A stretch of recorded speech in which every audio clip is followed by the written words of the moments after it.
spa adalah proses perawatan tubuh yang holistik, bertumpu pada proses perawatan tubuh yang mendatangkan harmonisasi efek, yaitu well-being for body and mind and spirit. Inti dari semua perawatan adalah wellness yang didapatkan melalui pelayanan yang berfungsi untuk peningkatan kebugaran, untuk relaksasi, kemudian keindahan baik tubuh, wajah maupun rambut. Kemudian fungsi dari spa itu bisa untuk membantu menenangkan pikiran dan jiwa. Kemudian yang kedua bisa untuk meningkatkan fungsi kulit.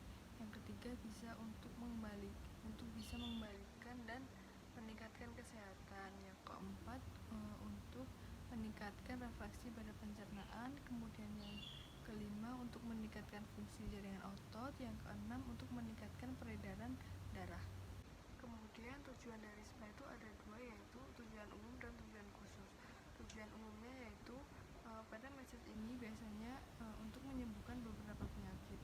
Namun tujuan utamanya itu bukan untuk penyembuhan, melainkan untuk kebugaran tubuh, sehingga secara tidak langsung dapat mencegah berbagai jenis penyakit. Kemudian tujuan khususnya itu untuk membantu konsumen untuk merasakan relaksasi pada pemikiran yang terdapat pada otak, di mana otak itu menjadi pusat dan anggota tubuh yang berfungsi untuk memerintahkan untuk kita melakukan aktivitas, sehingga otak ini sangat memerlukan relaksasi untuk mengurangi tingkat stres yang berlebihan. Selanjutnya yaitu untuk membantu konsumen untuk mengembalikan fungsi daripada kulitnya, di mana peredaran darah dalam tubuh yang meningkat akan membantu proses untuk menghasilkan kelenjar minyak yang akan lebih efektif memproduksi keringat, sehingga akan membuang zat-zat yang tidak berguna. Selanjutnya yaitu bisa untuk membantu para konsumen, di mana dapat meningkatkan peredaran yang timbul oleh gerakan pengurutan, akan meningkat pula nutrisinya, sehingga dapat memberikan makanan pada sel tulang. Dengan demikian dapat meningkatkan pertumbuhan gerak pada persendiannya. Untuk selanjutnya yaitu ada konsep health spa. Nah, apa sih itu konsep health spa? Untuk konsep health spa ini mempunyai konsep yaitu unsur khusus atau perawatan, yaitu untuk membantu pelanggan meningkatkan kesehatan tubuh, kemudian merawat badan, kemudian serta mengatasi atau mencegah beberapa gejala awal ketidakseimbangan tubuh atau seperti yang dikatakan oleh Anastasia. Intinya dari konsep health spa ini sendiri adalah wellness, yaitu yang didapatkan melalui pelayanan-pelayanan yang berfungsi untuk merelaksasi tubuh atau relaxation, kemudian peningkatan kebugaran tubuh atau rejuvenation, kemudian keindahan atau beauty baik wajah maupun baik wajah, tubuh dan juga rambut. Untuk standar operasional pelayanan spa itu ada 5, yaitu yang pertama ada nyaman atau comfortable, kemudian yang kedua ada aman atau higienis, yang ketiga ada relax atau convince, kemudian yang keempat ada sehat atau healthy, dan yang terakhir ada bugar atau wellness.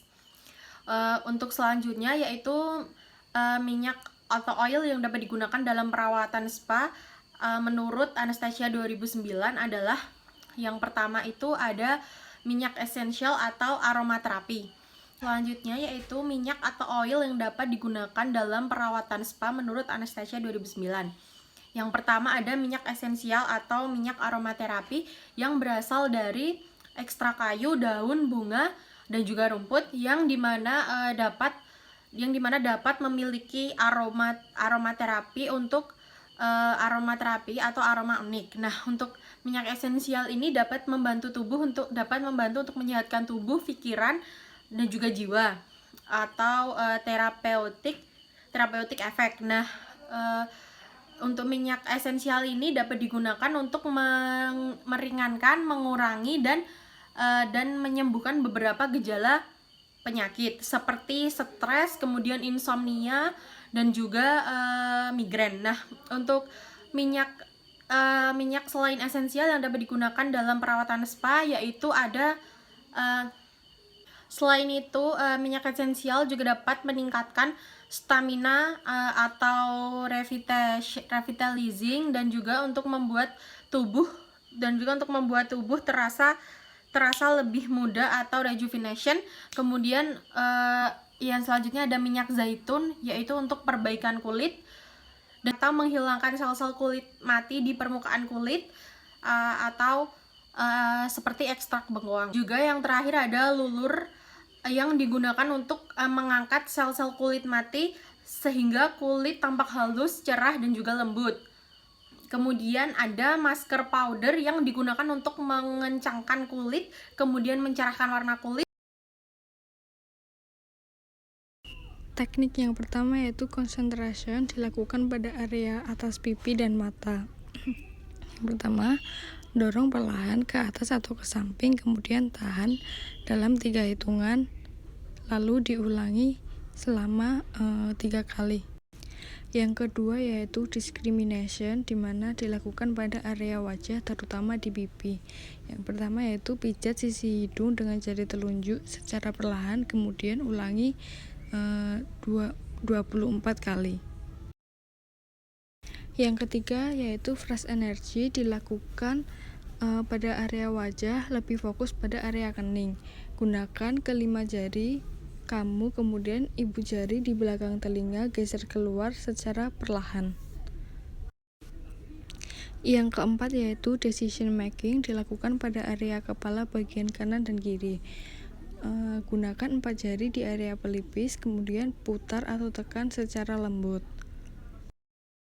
Yang kelima yaitu creative thinking, dilakukan pada titik tulang pipi, di mana tekan dengan kedua tangan ke area tulang pipi, kemudian berikan tekanan secara ringan, lalu tahan dan lepaskan, dan diulangi. Yang keenam yaitu hitches, dilakukan pada area belakang kepala. Pegang sisi kepala dengan telapak tangan, kemudian dorong masuk, lalu tekan dan ulangi. Yang ketujuh yaitu clear thinking, dilakukan pada area wajah, terutama pada hidung. Gunakan ibu jari dan jari telunjuk, kemudian pinch bridge of nose, lalu tahan, lepaskan, ulangi 3 kali. Yang kedelapan yaitu tolerance, dilakukan pada area belakang leher.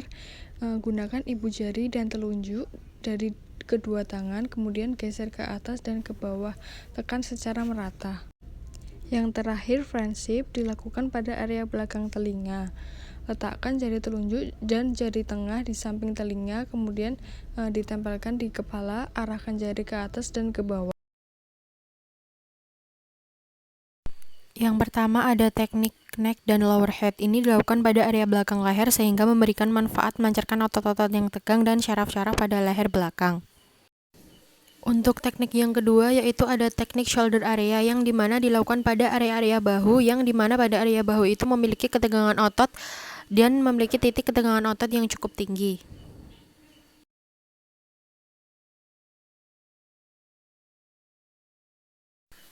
Untuk teknik yang ketiga yaitu ada teknik upper back, yang dimana dilakukan pada area bahu belakang yang memiliki titik ketegangan otot yang cukup tinggi.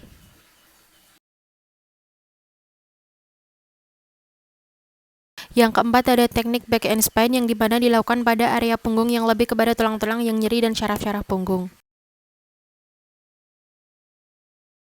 Yang kelima ada teknik lower back and hips, dilakukan pada area punggung samping sehingga membantu melancarkan peredaran darah.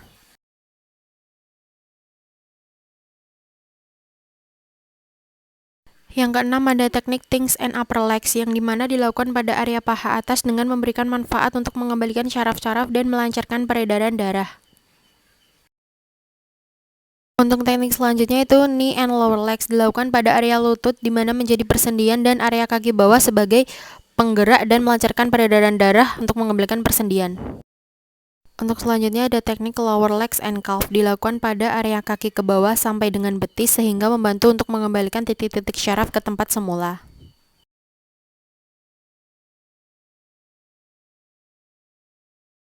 Yang selanjutnya teknik feet, ankles, and heels, dilakukan pada area bawah kaki yang dimana memiliki rasa sakit saat pemijatannya dikarenakan syaraf-syaraf dan peredaran darah yang tidak semestinya. Kemudian selanjutnya ada teknik upper and lower arms, dilakukan pada area tangan bagian atas dengan memiliki manfaat melancarkan peredaran darah dan mengurangi ketegangan pada syaraf-syaraf. Untuk selanjutnya ada teknik elbow dan wrist, dilakukan pada area siku yang memberikan manfaat untuk mengembalikan persendian.